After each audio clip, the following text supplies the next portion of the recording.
Can't get enough NHL rumors. Lyle Richardson's weekly Rumor Roundup column serves as a one-stop guide to the latest rumblings around the league. Coming off a disappointing second-round playoff elimination, the Sharks face some crucial off-season decisions. They have $60.4 million invested in 20 players for 2018-19. With the salary cap projected to reach $80 million, General Manager Doug Wilson must decide how best to invest those additional cap dollars. His biggest decisions will involve pending free agent forwards Joe Thornton and Evander Kane. Thornton, 38, is the longtime face of the Sharks franchise. Kane, a trade deadline acquisition, meshed well with his new club and could be a worthwhile re-signing, even if it means upgrading the draft pick they'll send the Sabres. In return, Golden Standard how Vegas became the most successful expansion team in sports history after suffering torn ligaments in his left knee last season. Thornton put us a respectable 36 points in 47 games before tearing the same ligaments in his right knee. That injury ended his season, raising questions over his future in San Jose. Thornton's completing a one-year, $8 million contract. He'd like to stay in San Jose, expressing his willingness to accept a one-year deal for less money. Kane, meanwhile, tallied 14 points in 17 regular season games with the Sharks. Despite being hampered by a separated shoulder and a sprained knee, the 26-year-old winger still collected 5 points in 9 playoff contests. Re-signing Kane will be expensive. He's in the final season of a 6-year, $31.5 million deal contract and could seek over $6 million annually on a 7- or 8-year deal. 2018 draft rankings. Dolan, Svechnikov create 1A-1B situation. A top-class Wilson has sufficient cap room to sign Thornton and Kane, along with restricted free agents Tomas Hertl, Chris Tierney and Dylan DeMello. Things could get complicated, however, if he decides to invest his cap space in a bigger addition via free agency. ESPN.com's Greg Wyshynski noted there was speculation earlier this season linking the Sharks to Islanders center John Tavares. A superstar in his prime, the 27-year-old Tavares could command over $10 million annually on the open market come July 1. The Sharks are among a few clubs that could prove enticing to Tavares. Not only can they afford him, but they also have the roster depth to remain a playoff contender for several years.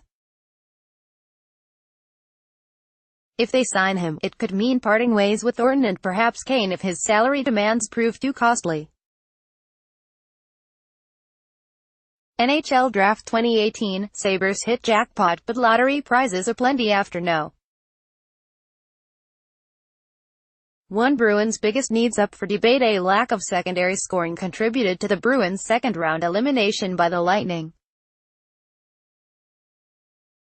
Following their 6-2 victory in Game 1, the Bruins managed only 2 even-strength goals over the remainder of the series. Trade deadline acquisition Rick Nash failed to pan out. He tallied 6 points in 12 regular season games before being sidelined by a concussion.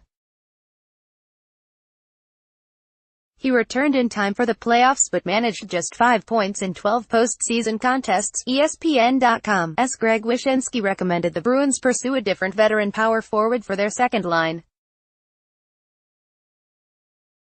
NBC Sports' James O'Brien concurred, listing San Jose's Evander Kane, Toronto's James Van Riemsdyk, Vegas's James Neal and New Jersey's Patrick Maroon among several options potentially available in this summer's free agent market. More. John Tavares, James Van Riemsdyk's best fits in 2018 free agency. The Athletics' Fluto Shinzawa disagreed, considering the addition of a left-side defenseman to be the Bruins' top priority. He pointed out the second blue line pairing of Torrey Krug and Kevin Miller struggled defensively against the Lightning, as well as during their opening round series with Toronto. While acknowledging Krug's value to the Bruins for his offensive skills, Shinzawa believes the Bruins would be better off with a better skilled defensive rearguard. He suggested shopping Krug to address that need, perhaps by packaging the 27-year-old to the Oilers for a bigger demand such as Oscar Klebom or Darnell Nurse. The Bruins have over $65.3 million invested in 17 players for 2018-19, with all their core players under contract.